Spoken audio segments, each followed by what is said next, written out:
So Fatima, once I'll sort of run this piece. So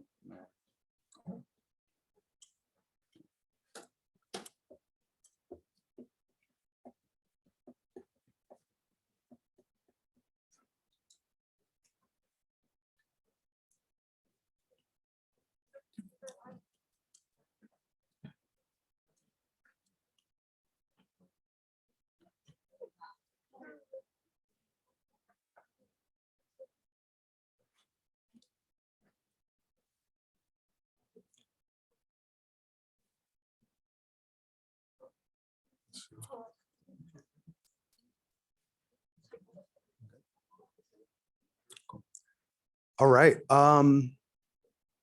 Welcome all. Welcome to this edition, the first in-person edition of the Visiting Writers series since at least 2 years. So that's cool. So give it up for that. Give it up for yourselves for making it here. This is wonderful. And hello to all of our friends who are joining us digitally, because we still have this as a kind of hybrid situation. My name is Professor Nate Marshall, and before we open, I do want to start with a land acknowledgement. Colorado College is located within the unceded territory of the Ute peoples. The earliest documented people also include the Apache, Arapaho, Comanche, and Cheyenne. We know that the land on which Colorado sits has long been a place for coming together and engagement and artistic creation. And we humbly sit and think about how we might continue those traditions and continue an ongoing practice of decolonization. Cool. Welcome to the first time we've actually got to do this in like a room for real in a minute. We have two really outstanding readers today. We have Fatima Asghar and Safia Elhillo. Give it up for them. Give it up, give it up, give it up, give it up. Before we get going, we do have some introductions from some student leaders, but I do want to make sure to thank the various organizations and parts of campus that came together to help make this happen. So of course, thank you to the Arts at CC, in particular, Ryan Benagale. Thank you to CCSGA for helping support the funding of this piece. Of course, the Visiting Writers series in the English department in particular, my colleagues who serve on the Visiting Writers series committee with me, Professors Pulley, Shimoda, and Lowe. And oh, and of course, thank you to the press at CC for their good work as well. And the student leaders of Speakeasy. So give it up for all those folks. And so this reading is going to be a bit of a mashup and a bit of a sort of multiple piece. And so I'm going to introduce, we have two student leaders who are going to introduce our readers formally.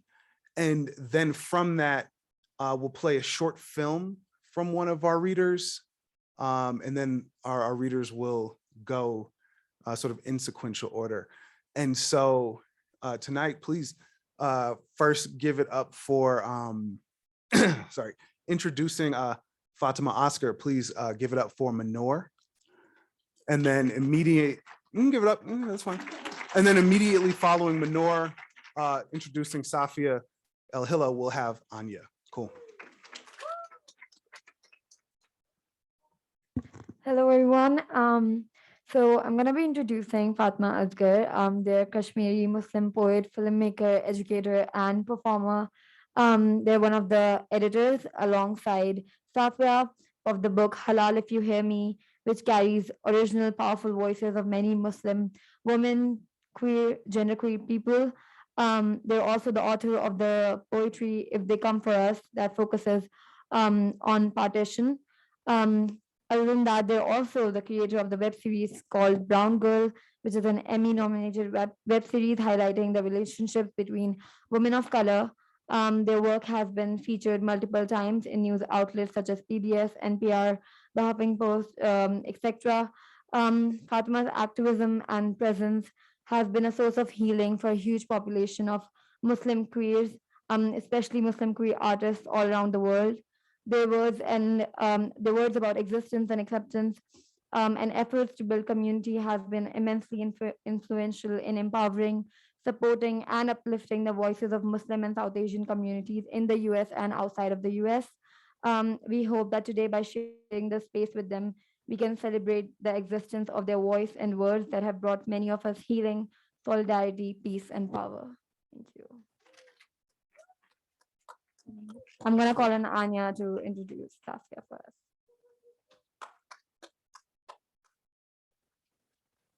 Good afternoon, everyone.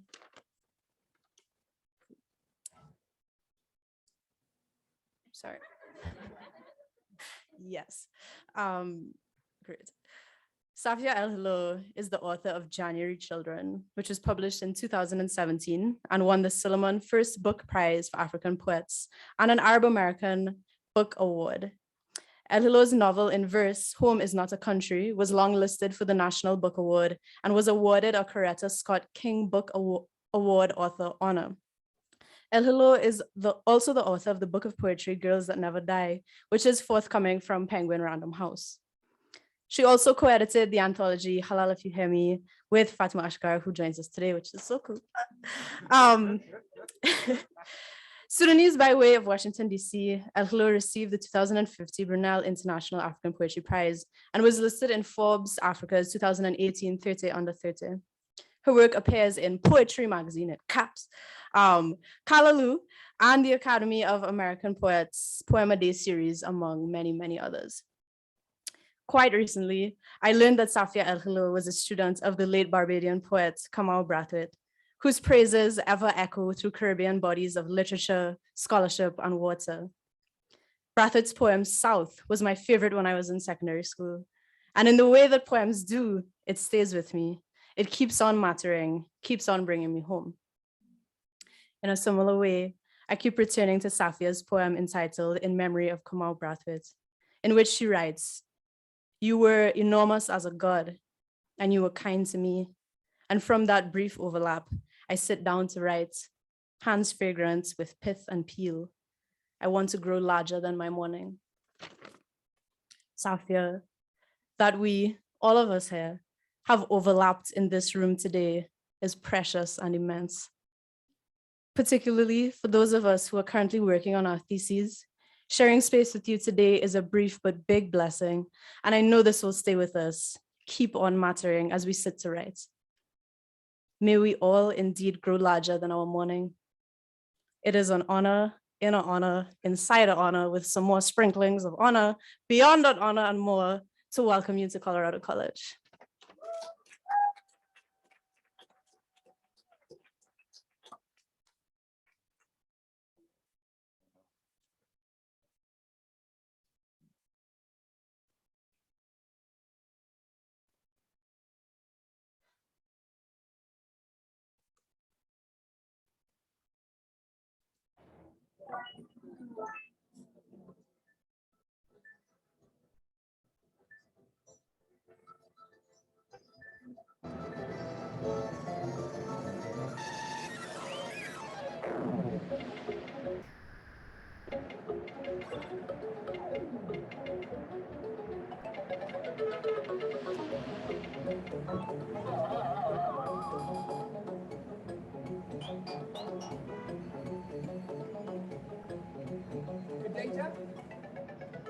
Sure.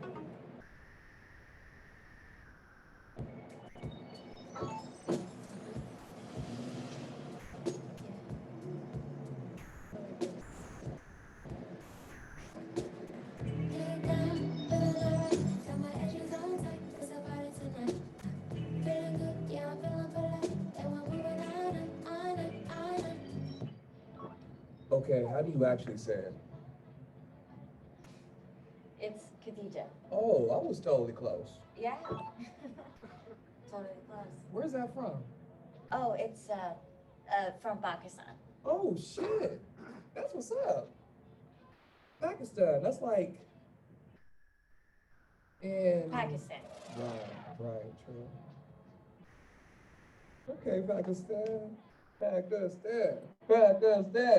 Pakistan. Pakistan. Pakistan. Okay, but did I eat your pussy? So I ate your pussy, your pussy's always. Okay, so what is the problem? No, you're just picking fights now. No, I'm tired of doing this because you know that I'm about to go out and have a good time. You want to call to start a fight about me not eating your pussy when I always eat your pussy. Your pussy's always. What does it matter if I fucked him, Laura? Bitch, what the fuck are you wearing? Oh, it's my power shirt. I thought it'd be like a good conversation starter with you. You thought wrong, so get off, please. Laura, I'm not talking to you. Not everything is about you. How would I know what shirt you have on? You're on the phone. You take it off.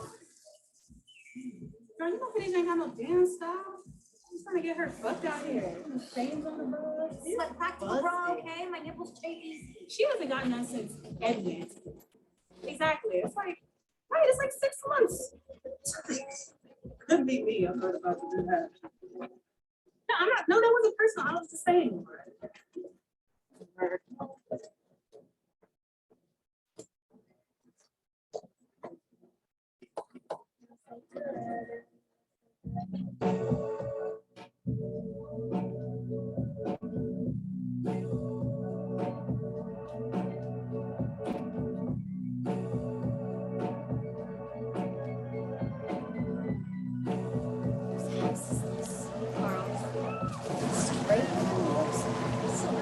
No, the gay one with the money. Babe, I gotta go. I gotta go home. She might have up there now. You fucked Daniel?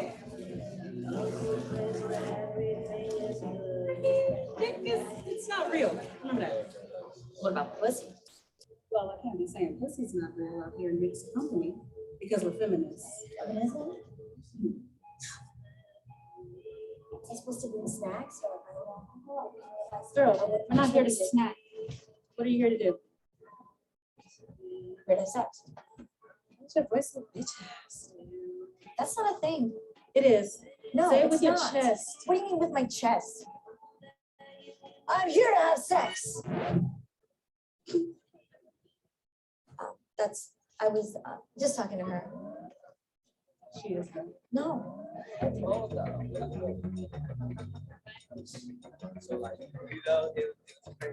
Okay, so here's everyone who's off limits.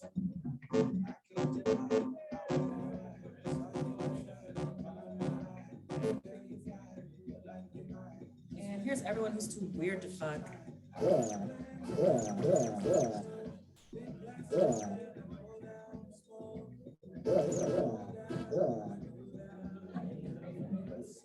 It's like everyone at this party. Okay, well, your pussy gonna dry out, so. Pussies don't dry out. You know that, you're not a scientist, you're not a doctor. Okay, hey, and guess what? I'm your wing woman, right here by your side, always. You're my white woman. That's it. You're my white woman. Yeah. Khadija, your very own sex legend is about to unfold. A world with dreams and adventures with fucking awaits. Let's go. Oh no. Is that Julie? Fuck, I gotta go. You're supposed to be my wing woman. I believe in you. Where's Natasha? She was standing right here. I don't know her.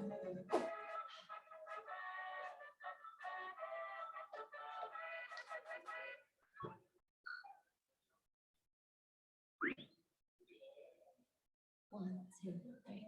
Got my lipstick on, got my keys in the credit card. No one can tell me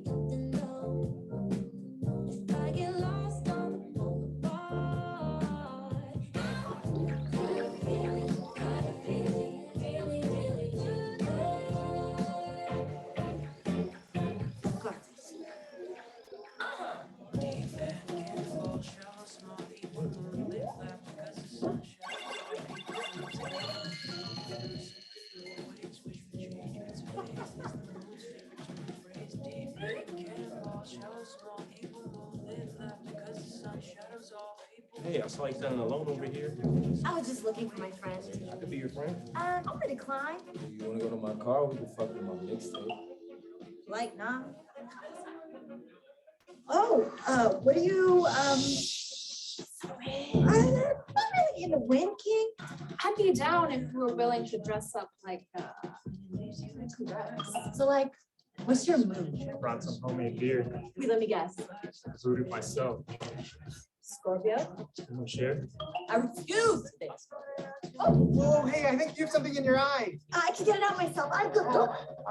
Make a wish. Those cost money, man.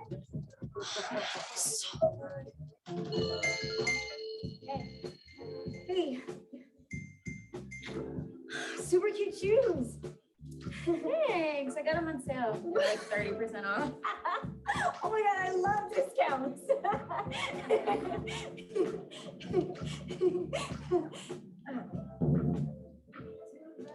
So you wanna sell?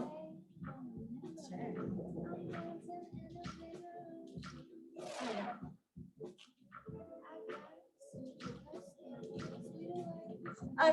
You guys looking for a third? 1 + 2 = 3.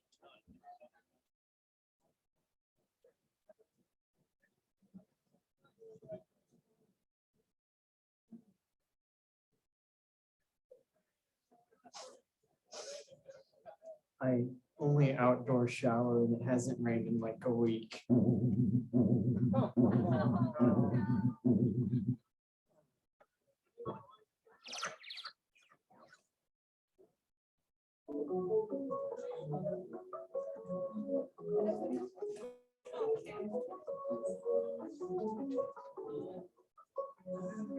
That was something good.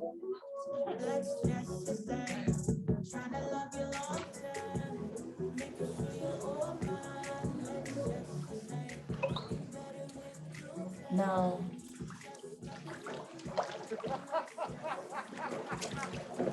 Hey, No. Hi. I'm Khadija. I'm really attractive. We could make this work, right? The only book I ever read cover to cover is James Franco's book of poetry. He is excellent.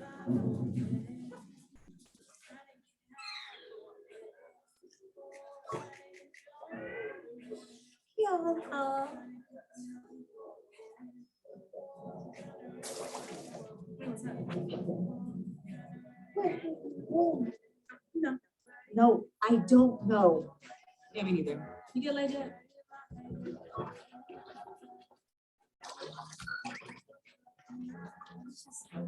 Yeah, I gotta pee first. No, you're not leaving me again. How did she do that?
Hey. You having fun? Not really. Yeah. Me neither. These parties can be a lot. A lot of Limbs. A lot of limbs. indigenous. Yeah. Body parts. Yeah. I like your shirt. Oh, thanks. My friend said it was ugly. Oh, no, that's cool. It's a Yeah. fly shirt, right? Yeah, it's cute. Yes. Oh, it's so cute. And the sleeves have elastics, so it's like very versatile.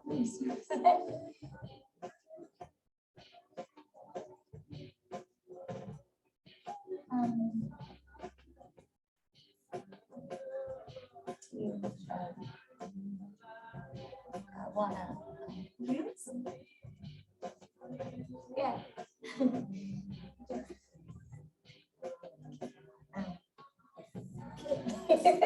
Oh. I'll go this way. Yeah. There you go. Yeah. Be cool. Yeah, this bitch won't stop texting me. Like, I didn't tell her exactly where we're gonna be at. Like, Jesus. You should go. Yeah. See you around? Yeah. Like that. Thank you.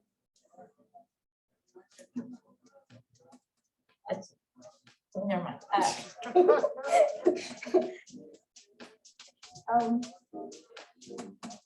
Your shirt's really cool too.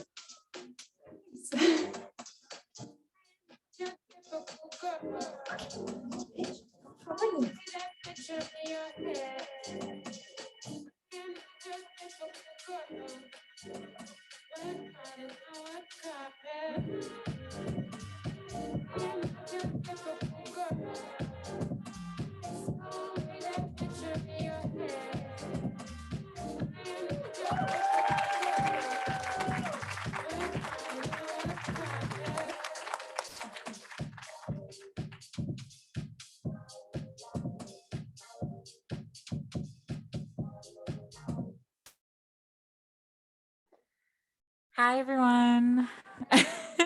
Thank you so much for all coming. This is my first, and for having me. And thank you, Nate, for having me and Safia here, for everybody who contributed to getting us here. This is my first in-person reading since pandemic. So it's like super, super exciting to be here with y'all.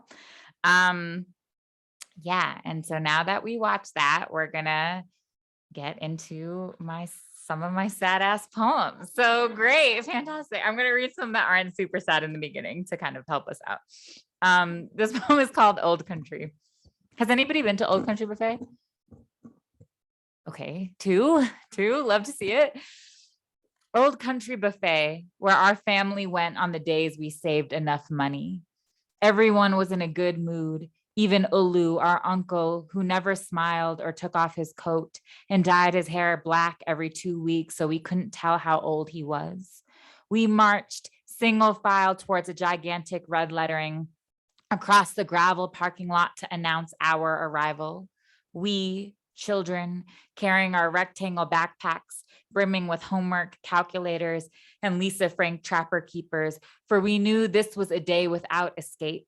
Spread out across all the booths possible while our family ate and ate and ate and snuck food into the Tupperware they smuggled in. And no matter how we begged and whined or the waitress yelled or threatened to charge us more money, we weren't leaving until my greedy ass family had their fill.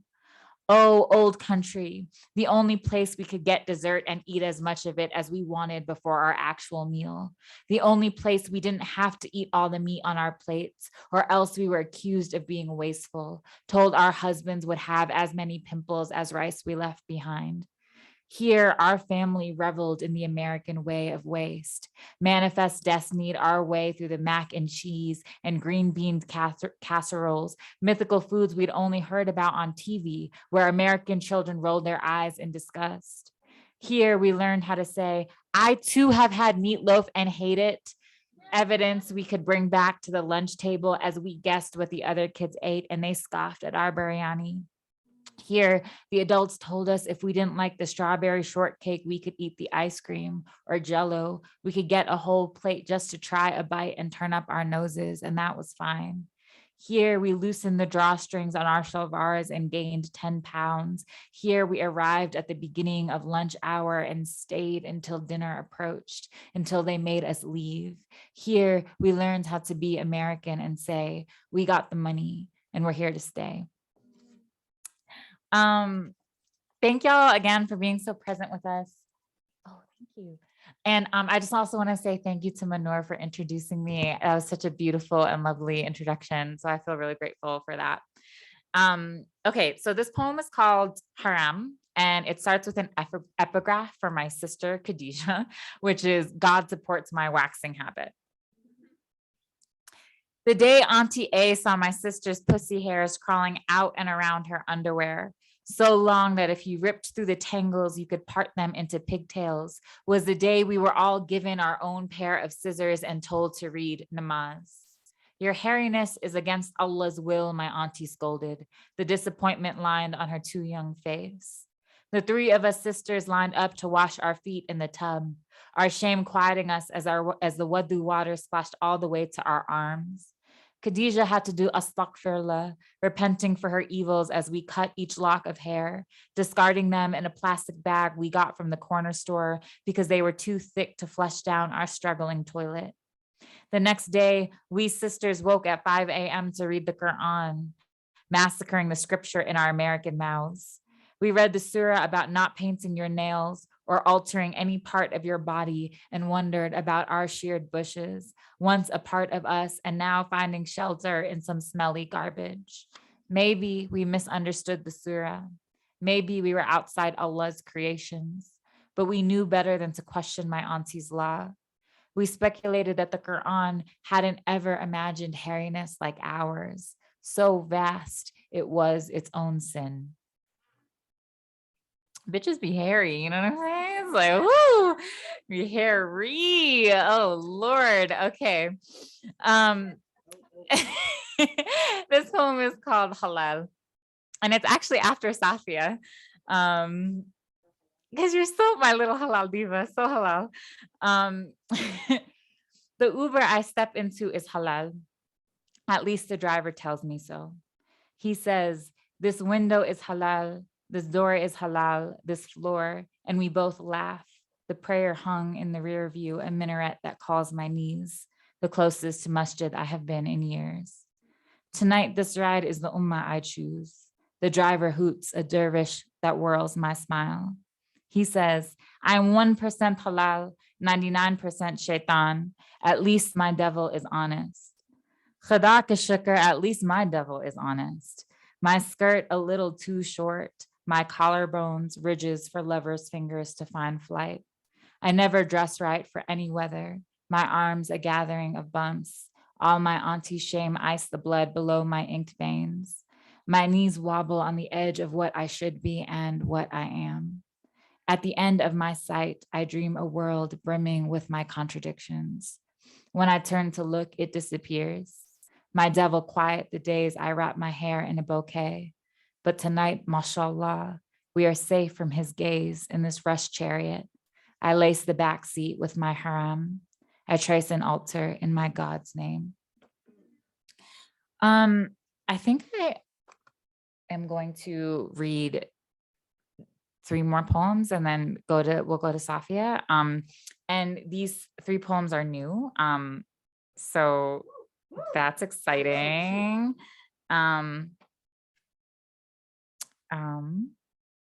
I don't really know how to use this, so I'm figuring it out.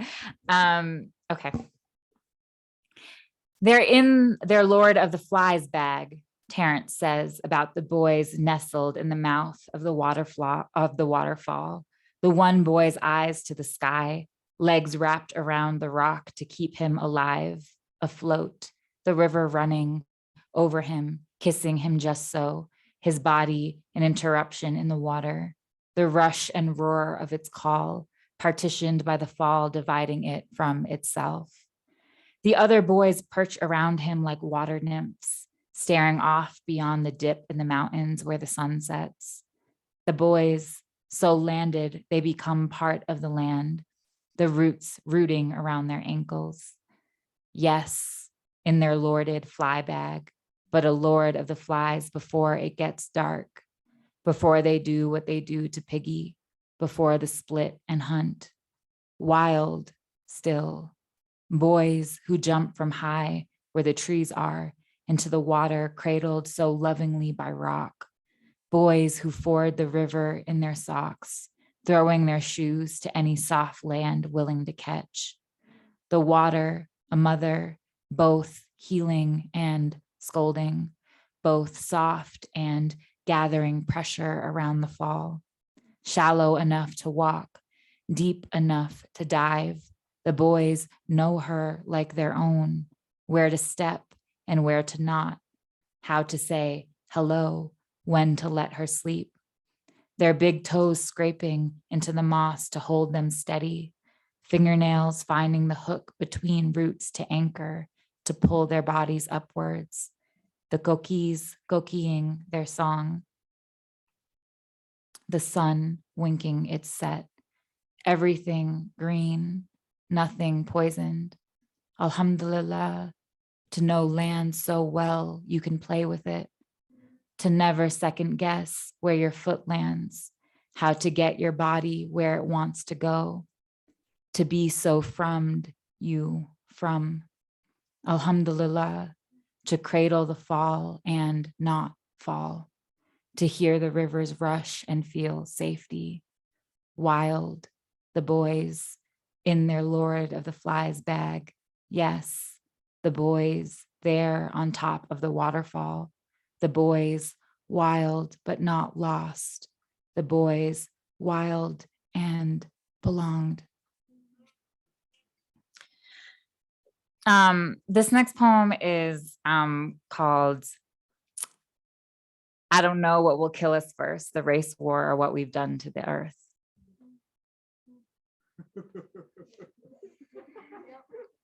Really don't. So I count my hopes. The bumblebees are making a comeback. One snug tight in a purple flower I passed to get to you. Your favorite color is purple, but Prince's was orange, and we both find this hard to believe. Today, the park is green. We take grass for granted. The leaves chuckle around us. Behind your head, a butterfly rests on a tree. It's been there our whole conversation. By my old apartment was a butterfly sanctuary where I would read, and two little girls would sit next to me. You caught a butterfly once, but you didn't know what to feed it, so you trapped it in a jar and gave it to a girl you liked. I asked if it died. You say you like to think it lived a long life. Yes, it lived a long life. It lived a long life. A fun fact about that poem is I wrote it for a person and they wouldn't read it. I was like, well, yeah, that relationship did not work out, but just to let you know, you can publish a whole book of poems and people still won't read your poem. I'm like, wow, okay, cool. Okay, this is gonna be my last poem. When we thought the world would end, I didn't think it would be like this. Watching my beloveds through FaceTime, the tens of apps downloaded so I can hear the scattered voices of everyone I love, and the silence of my apartment building so loud, my whole world is now my kitchen and yellow couch, and I haven't touched anyone in days. My fingers press into my own body. I surprise myself in the mirror. It's raining outside, and my skin feels so hollow. The meditation says to think of a happy day. I remember being packed in that wooded house for Angel and Hugh's graduation, and Inez saying, "The bitch can't dance," as I wiggled my flailing body, trying, and how easy it was to hold Safia's hand, my knee against Shira's in the back of the minivan. to brush the hair out of Sam's eyes as we played Ja Rule too loud on the way to weep at our friends graduating the bitch of an MFA. The years we've all spent in heartache over a thing we might be good at. The years spent changing cities, moving farther and farther from our loves, because this might be it. And might is a strong word.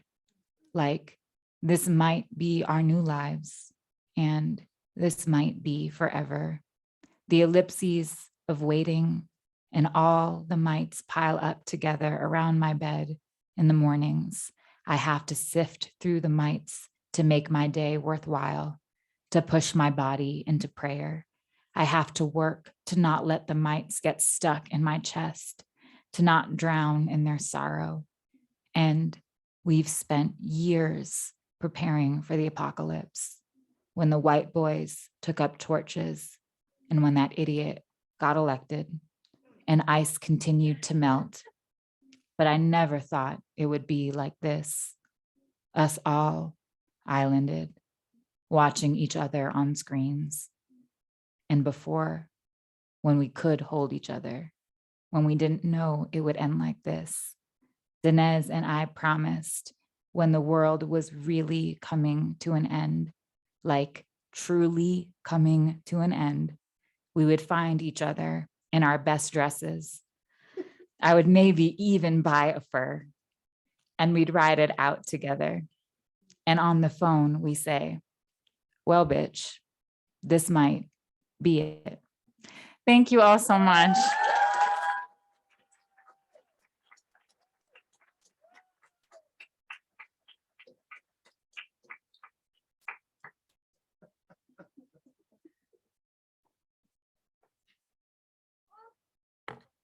Hi, y'all. Fati, that was so beautiful, babe. I love you. It's so nice to be here with y'all. It also feels deeply surreal. So I am gonna spend the next few weeks like convincing myself this actually happened. Thank you all so much for having us. Thank you, Nate, for having us. It means so much to get to come and read to you all, and also be with my friends who I miss so much. So it's wild that this is happening, and I'm in awe. And Anya, thank you so much for that really, really moving introduction. It means a lot to me. And so I originally was not going to read this poem, but now that Professor Brathwaite has been brought into the space, I would like to read a poem that I wrote for him in memory of him after his passing. In memory of Kamal Brathwaite. I sat by the lake and ate 5 tiny oranges, and every strand of flesh and pith was my teacher. I grew warm and soft in the sun, and from this ripening, made a poem to search for my teacher. I hear in every syllable its older drum. For this first part of my life, my ancestor was alive. My ancestor was kind, and my ancestor was my teacher. I learned music as the bright flesh of the poem. I learned percussion as its pith. I learned to listen to my people speak and harness my many mouths to write, my many mouths to music, my people as my teacher. I want badly to write well. I want badly for my teacher to remain or return, to explain again about the drum, draw a circle for me to stand inside. I want more than I dare write. I want more than I understand. I want porous borders to the other world, to part and reveal him there, my teacher. I want the lake and its secrets. I want enormous things, the audacity for words previously not mine, since poured from my softer places. I know enough to believe the miracle of my faith, not resurrection and not water, but the book. I want badly to explain something about music, something exact and pure, but what is more polluted than language? Language hollowed to an instrument by my selfish grief. You are enormous as a god and you are kind to me. And from that brief overlap, I sit down every time to write, hands fragrant with pith and peel. I want to grow larger than my mourning. my ancestor beside me on the long walk to the poem, the long walk around the lake, and now I will begin again, visited in sleep and here by my teacher. Modern Sudanese poetry. My husband works his fingers into the knot muscled against my spine, and my dead stay dead. My hair a knotted cursive language, my ligature, my grief barely literate, my amulets knotted around my neck and wrists, my language, cursive and silent, glottal and knotted and scarring the cheeks of my dead, adorning the hair of my dead, tallow in their braided hair. I read the books in translation. Where is the poem? And circle every word I know. Acacia, lupin, sandalwood, and ash. They ululate my dead. They squat like brides over clay pots of smoke, a yoke suspended in each open eye. And some in truth are not dead, my dead, and I am who is lost, who is not counted among the living. The poem is not owed me. I was wed in all the colors of my dead, the reddening, the borrowed gold. I wrote the poem in translation. I wrote the poem in the loophole. I wrote the poem in cursive. I snarled it. I picked apart the threads and wove a shroud. I was wed in it. I unfastened. I broke my fast with apricots, furred like the ears of my dead. I looked laterally for ancestors. I descended left and right. I read the book in Arabic, knew each letter and its sound, and did not recognize the words for tallow, for ululate, my dead, my languages, my ligatures, smoke in my loosened hair. Arm's length. There's a lot of ghazals in this, I didn't plan on it. Though to a child of fleeing people, my husband has never held his name and body at arm's length at an airport. We looked at maps, taking turns with the middle seat, summered in old cities, held hands at the airport. In that famous city of romance, we folded in with the other immigrants, spiced food and blue smoke, shisha a perfume in the air. Portmanteau is a game we played in transit, the mischief found in Christopher. I left loving that old city, even when I was searched at the airport. When we were first married, he would dream of all the places we might live, security arriving again after I'd boarded to remove me from the airplane for a third search, my clothes scattered around the jet bridge, shame swelling in my throat. It's a joke by now, the Muslim at the airport.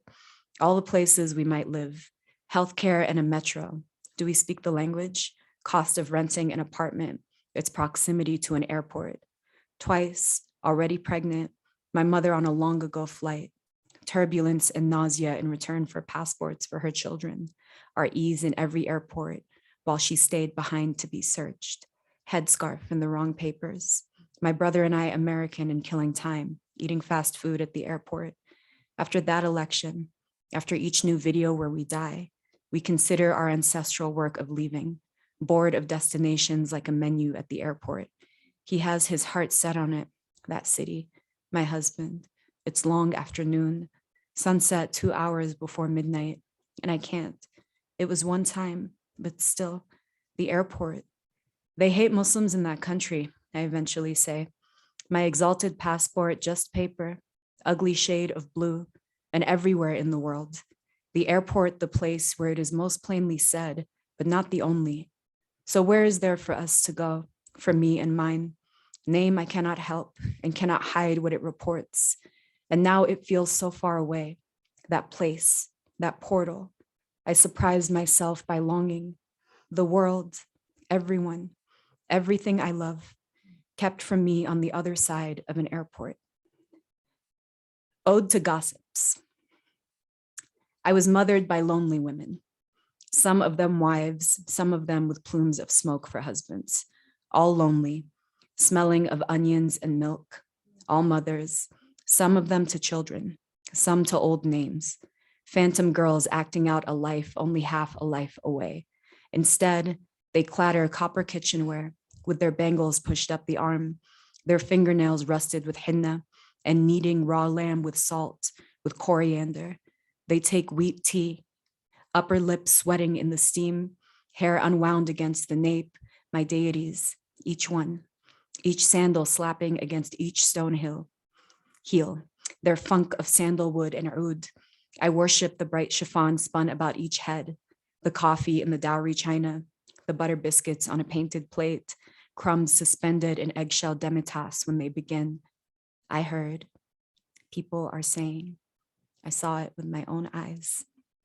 Redacted's daughter, a scandal. She was wearing redacted and not wearing redacted. Can you imagine? A shame, a shame. Girls that never die. I cover my shoulders in a photograph so the hissing will quiet. I cloister my vices, I maintain my weight, I never cut my hair. I am asked to change my dress. I am asked to line my eyes, never an order, only the slight apology. People will talk. I am asked to take down the photo.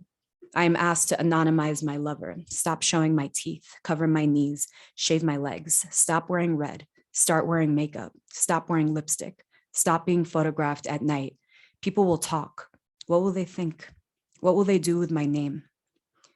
Bitnas, noun, daughter of people, girl with a name, unbroken yoke as reputation, daily maintenance of name, girlhood governed by tongues, reputation as system of value, virgin, sane, oiled and brushed, fluent, chaste and shy, reputation as condition for name, reputation as condition for daughterhood, reputation shaped urn, name. They cut the hair of disgraced girls, so I cut it myself. Took the razor to it myself. I wanted to feel the bone, its hardness, untouched skin against its newborn curve, and thereby purified, I slept, only to wake the next morning to it returned, the same puffed braid I wore throughout my girlhood, the baby hairs brushed down with cream, two thick elastics like the knotted ends of sausage, and again in the mirror I made the cuts, fat tufts drifting like feathers to carpet the cold tile. I walked everywhere with scissors, left hair on buses and at parties, cursive scrawls in other beds, handed it in fistfuls, stuffed in pillowcases, whole braids still bound with their elastic, curled in commas on the pavement behind me, scattered like acacia pods, my ellipses, my 1,000 confessions. I was 24 and almost died and nobody knew. I was 14, 16, 20, and nobody knew. I was sick in my heart, in my blood, I fainted the train. I was redacted, I fainted the man. Started moving, I started to empty from my body while it fell. Started moving, I started to empty from my body while it fell. Everything suspended and viscous, I fell very slowly. Everything suspended and viscous, I fell very slowly. I had time to name it before a stranger caught my weight. I could not name it and keep my name, a stranger redacted. And later I kept quiet, told no one.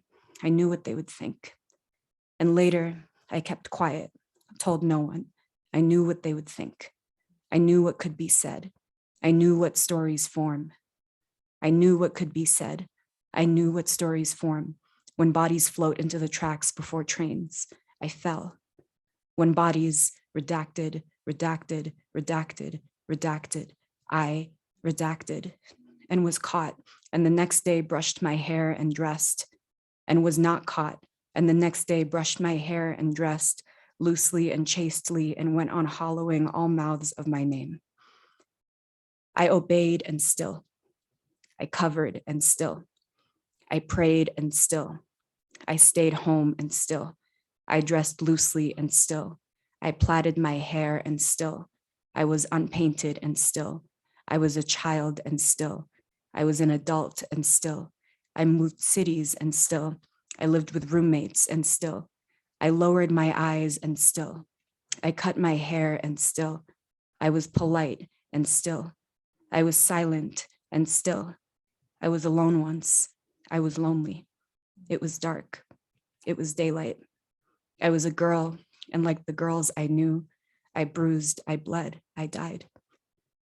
Sum'a, noun, reputation, shared root with sum'a, noun, hearing, as in, I heard that man's daughter was seen redacted while wearing redacted. Such a shame.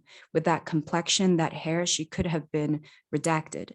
I heard that man's daughter smokes cigarettes and opens her mouth to laugh. Such a shame. She must not have a father. I heard that man's daughter is no longer that man's daughter and cannot close her legs. I heard that man's daughter lost her people, lost her surname when she lost her, redacted. I heard that man's daughter was never a daughter, has no people, has no reputation, has no name. What small freedoms could I exchange for my name, for the sound people make when they daughter me, for my cage, for my sum'ah, for what people hear in the absence of my cloistered body, for the sentencing after I heard, for the sentences locked away before my name, pries itself open, my name, prized above my body, above my mouth, my name shrouds my body, magnifies its every act, my cage, my name, my cage, my reputation, my unbroken yoke, my unstained sheet, my cage, my stage, my blood, my sheet, my... But what if I will not die? What will govern me then? How to govern me then? What bounty then on my name? What stone, what rope, what man will be my officer? For my friends, in reply to a question, I'm okay. And of course I'm not, but I go through the motions. I wake up to the alarm's howl, even when the word in my body is no. I dress in livid colors. I blacken the hairs of each eyebrow. I bake and braise and pickle. I write and read and lose hours to the blur of the television. I sit for hours in the bath, my skin puckering. I don't know if I'll ever go home again. I don't know who I've seen for the last time. The Arabic comes back to me in streaks of paint, verb forms and vocabularies I may never again have occasion to use. My days smudge into one another, and it's not that I am afraid. It's as if I am watching it all happen below, and I am somewhere above the room, wondering if the rice is burning. I am somewhere above the room, watching my new aches, watching the news as if I am reading it in a novel. I look up the names of people I knew in childhood, learn their new and angular faces, their faraway lives. My grandfather pixelates into a smile, and I work my creaking muscles to replicate it. I do not ask if we will ever meet again. I do not ask him to read to me or for anything that will make me long. I dull it with sugar and oil, with cooking shows, with sleep. I sleep 12 hours each night, and in my dreams I am fleeing a war. In my dreams I am touching the faces of my friends. We are each one of us touching, and even in the dream we are afraid. And this is my last poem. It's called Ode to Sudanese Americans. Basma and Rudy were first, each holding a mirror in her arms, where I could see my face as their faces. And we pierced our noses and wore gamarboba in our ears, and everyone at the party thought them hoop earrings. And in the New York years, I crowd smoky bars alongside Ladin and Shadin and Majid and Linda and Nidal, Athil and Amir and Al Khair and Mo and Muhammad and Mo. And we are forever removing our shoes in each other's apartments, ashing cigarettes into the incense burner, making tea with the good dried mint our mothers taught us to keep in the freezer next to the chili powder from home, making songs and dinner and jokes in our parents' accents. And I am funniest when I have two languages to cocktail, when I can say, remember, and everyone was there. The rented room at the middle school on Sundays, where our parents volunteered to teach us Arabic, to watch us bleat alif, ba, ta, tha, and text our American boyfriends that we were bored. And at restaurants, everyone asks if we are related, and we say yes. We do not date because we are probably cousins. We throw rent parties and project the video where Al-Balabil sing Gitar al-Shog, and I am not the only one crying, not the only one made and remade by longing, the mutation that Arabic makes of my English, metallic noises the English makes in my Arabic. We ululate at each other's weddings. We ululate at the club. and Sarah and Hana make the mulah vegan. And in English, Safia spells her name like mine, but pronounces it like purified. Sews a patch of garmasis to the back of my denim jacket. We wash our underwear in the sink and make group texts on WhatsApp. We go home and take pictures of the pyramids. We go home and take pictures of the Nile. We move to other cities and feel doubly diasporic. And your cousin's coworker's little sister emails me a list of bigalas in Oakland, brings me crates of canned fava beans from her own parents' basement.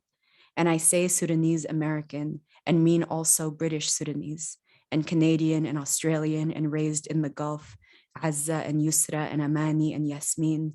And it's true that my people are everywhere.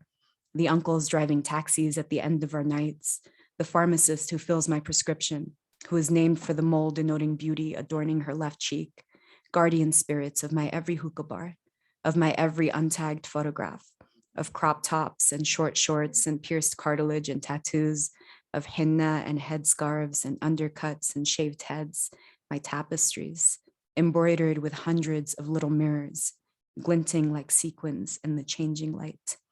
Thank you.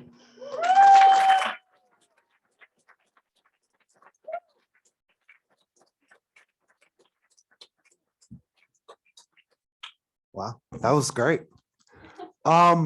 Cool. So we have a few minutes for Q&A.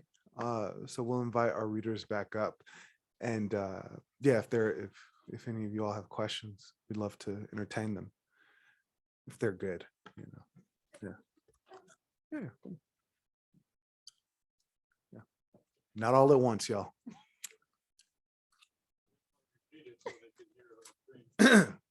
Yeah.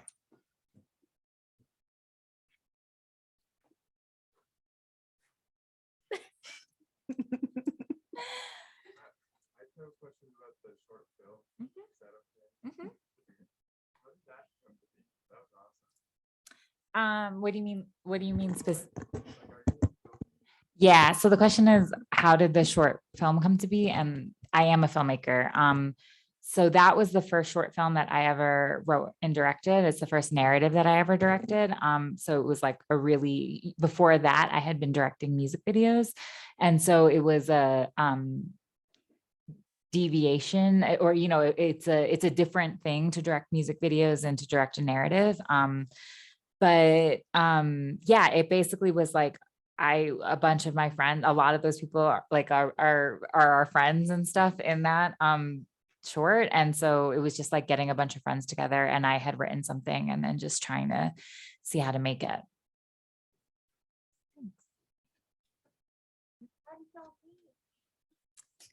How did we meet? Well, yeah, actually, so we met when we were both college undergrads on our respective college slam teams.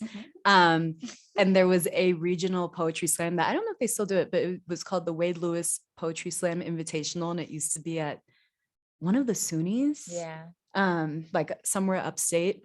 And I thought Fatih was so cool and smart and terrifying. And I was like, I can never talk to her. I thought the same thing about her. I was like, oh my God, she's so cool.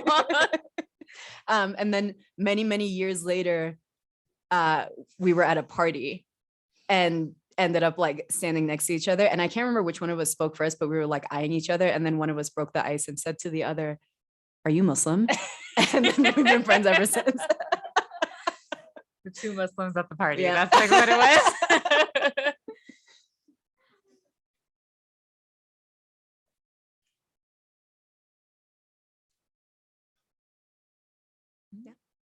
I'm sort of curious about the writing process behind the poem that we call the redaction. Is it like, was it a poem that you wrote entirely and then like sort of redacted yourself, or were you sort of writing in those redactions?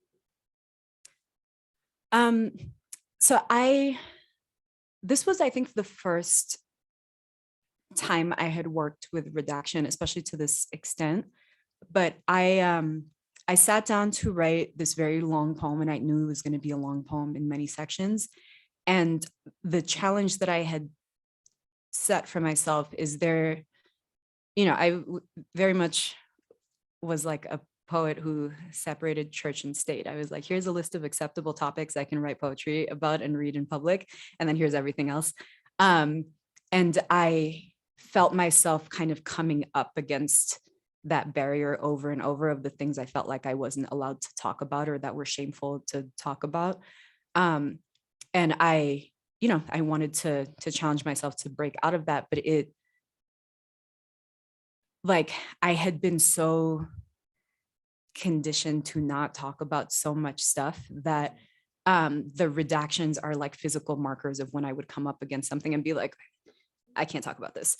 And at first my impulse was to leave the poem and be like, this is too scary, I can't do it. But then I was like, let me just redact. I can, like, you know, just skip over it and get to the next thing. And then when I was done and I like zoomed out and looked at how much was redacted, I was like, damn, I'm not okay.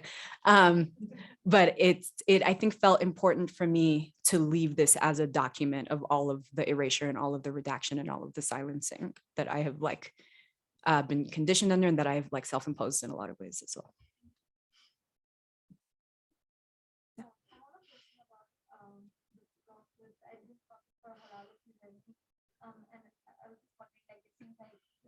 Hard process to like get all of these poems and poetry from all of these books for all of these people.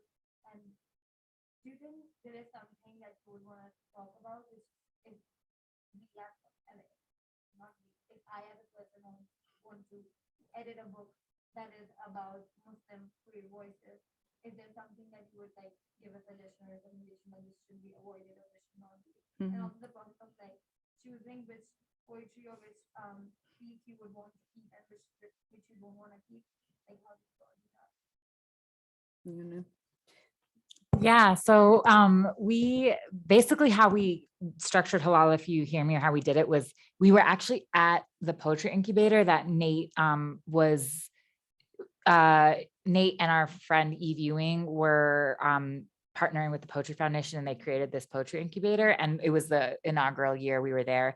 And something that we were talking about was just how we were like, we really want to see, we were talking about this in 2016. So there was like pretty much no anthologies of Muslim voices, or it didn't feel like there was a lot. And especially Muslim voices who were women, femme, gender nonconforming, trans, queer, non-binary. So we were like really wanting to make something that we were like, okay, all of these cis straight Muslim men kind of often get the ability to be like, oh, we are out here being complicated humans. And then we don't get that. And our bodies are often the ones that are being debated.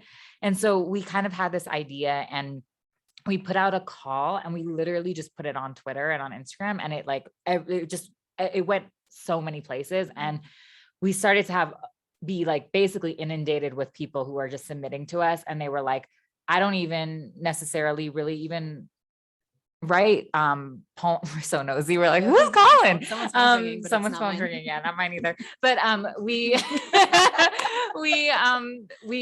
got all of these people who are basically like, I don't even submit normally. But I'm really excited because this felt like personalized to me. And I think particularly because of the intersections that we had, we also had people who were coming through and no worries. And we're like, I want to submit, but I can't use my real name, or there's stipulations around me being able to publish because this is a danger to me. So it was a lot of people were like not out to their families and like did not want their families to find out for the first time, like in a book. Right. And so there was a lot of like just kind of sensitivity that I think we had to grapple with, that I don't think other anthologies like we know of that our friends have edited have had to grapple with. And then also I think the kind of advice I would give is that editing is not primarily an artistic endeavor, it's a logistical one. And so you have like the idea and the curation of what you're doing. And while that is artistic, so much of the bulk of what you're doing is actually logistical. It's not the same thing as writing a book. It's not the same thing as writing a poem. It's not the same thing as writing an essay, which is artistic and creative based. Like this project was primarily a logistical, like organizing. Yeah, but like before it was a book, Halal, if you hear me, was like a 3-year-old spreadsheet. Yes. Like that then was like printed and bound. Yeah. But I don't think either of us knew that, because it also like I am not particularly logistical or organized. And so we thought we were just about to do like a very beautiful, wholesome, creative undertaking, which is also why we were working on that book for so long, because we both were like, there are so many like emails in our inboxes. What are we gonna do? And so after like being very honest with ourselves, we had to bring on 2 more people to work on the team and just like wrangle the spreadsheet and get like bios. And also, again, because of the particularly sensitive nature of the work, there would be someone who like had like signed the contract, was ready to have the poem included, and then like a day before the poem was going to print was like, I actually need to like change my name to a pseudonym because my circumstances have changed. Or like, I actually, like a couple people in the last minute, like we had a few pseudonyms like in the 11th hour. We had a couple of people like switch out their poems for different poems because they felt like the original poem was a thing they were not quite ready to say loudly to the world, like things like that. And it was a learning experience in that I used to think that like editorial work was about art and was like curation. And like, aside from like the initial moment of curation, when we were like, these are the poems we love, everything else was administrative and difficult.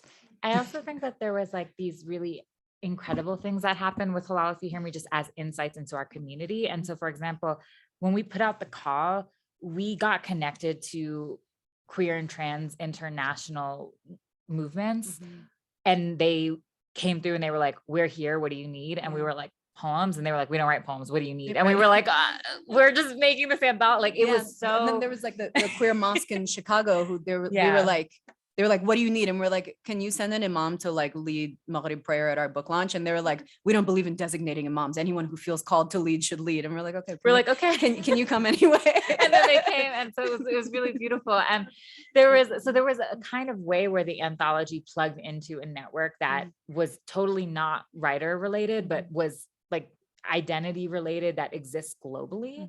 And we kind of got really deep insights into that in a really beautiful way. And then also there was things that would happen too with the anthology that also gave an insight into the literary landscape. And to me, I think like in part, some of the ways in which there are certain things that we learn through institutions and through the idea of what should happen that are deeply harmful. And so, for example, we had people who were like pulling out or switching things because of pseudonyms and because of their safety. And then we also had people who, like there was this one writer whose poem was gorgeous and was like, I want to pull this poem because I brought it to my MFA workshop and they said it was bad.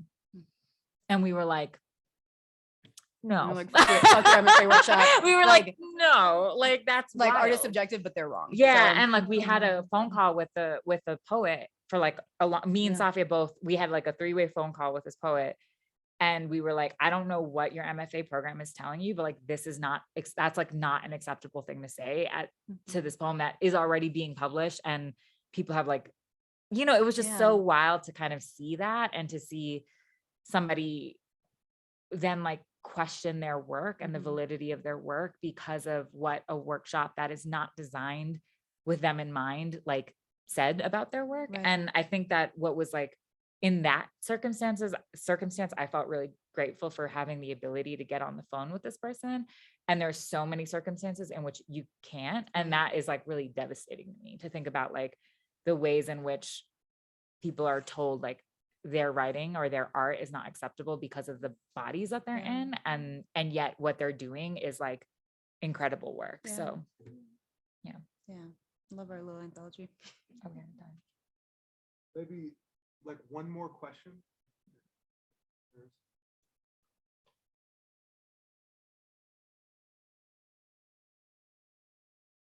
Yeah. How did you came up with the name? Well, actually,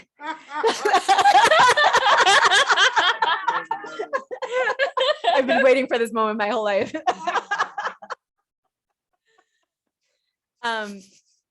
Yeah, Nate was just one day we were teaching together and we were like on break, we were hanging out and like coming up with a bunch of Muslim puns, and Nate won the game. Yeah. Friend of the Muslims. Friend of the Muslims, hey Marshall. Cool. Thank y'all so Thank much. you. Wow. I really, wow. What a great last question. Outstanding. Cool. This was really wonderful, y'all. We did it. We did a thing together. Yeah. Master optional. It's wild out here in these wild streets. All right. Thank you all so much for making it either in person or virtually. Hello, people on the screen. And before we go, I just want to tell you all about some of the readings we have coming up during the rest of the series. We have, of course, the writer Maida Vang. With the press at CC, we have Divya Victor. We have Kathy Park Hong. We have the thesis readings from our senior poets and fiction writers. We have Layli Long Soldier and Douglas Kearney reading together. But next, the very next reading will be April 4th at 5 p.m. in the Hibble main space. And that will be the award winner reading for the Creative Writing Awards. So we hope to see you all here for that. And thank you again so much for coming out, and have a good night. Take care. Peace.